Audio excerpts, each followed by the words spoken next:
ہجرت کی، اللہ کی راہ میں اپنے مال اور اپنی جان سے جہاد کیا، وہ اللہ کے ہاں بہت بڑے مرتبے والے ہیں، اور یہی لوگ مراد پانے والے ہیں۔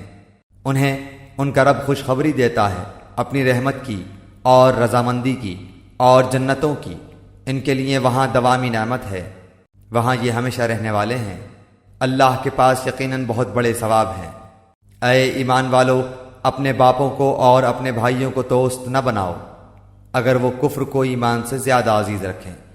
تم میں سے جو بھی ان سے محبت رکھے گا وہ پورا گنہگار ظالم ہے۔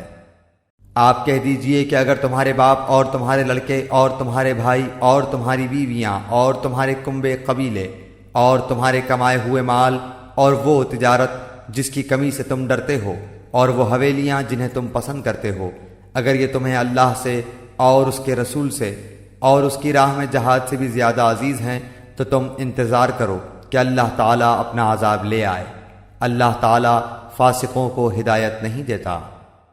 یقیناً اللہ تعالیٰ نے بہت سے میدانوں میں تمہیں فتح دی ہے، اور حنین کی لڑائی والے دن بھی، جبکہ تمہیں اپنی کثرت پر ناز ہو گیا تھا، لیکن اس نے تمہیں کوئی فائدہ نہ دیا، بلکہ زمین باوجود اپنی کشادگی کے تم پر تنگ ہو گئی، پھر تم پیٹھ پھیر کر مڑ گئے۔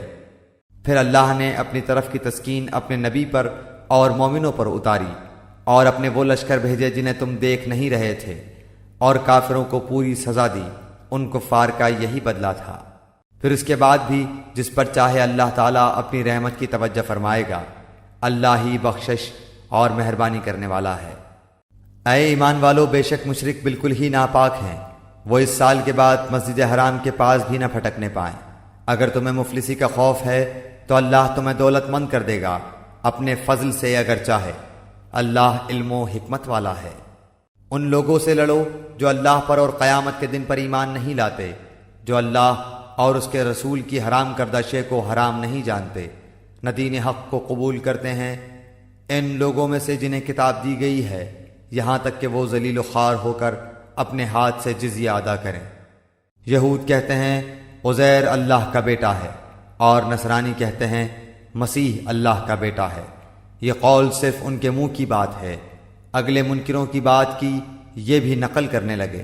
اللہ انہیں غارت کرے وہ کیسے پلٹائے جاتے ہیں۔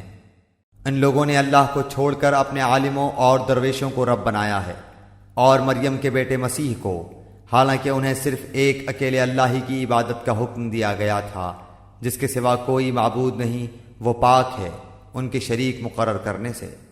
وہ چاہتے ہیں کہ اللہ کے نور کو اپنے منہ سے بجھا دیں، اور اللہ تعالیٰ انکاری ہے مگر اسی بات کا کہ اپنا نور پورا کرے، گو کافر ناخوش رہیں۔ اسی نے اپنے رسول کو ہدایت اور سچے دین کے ساتھ بھیجا ہے کہ اسے اور تمام مذہبوں پر غالب کر دے، اگرچہ مشرک برا مانے۔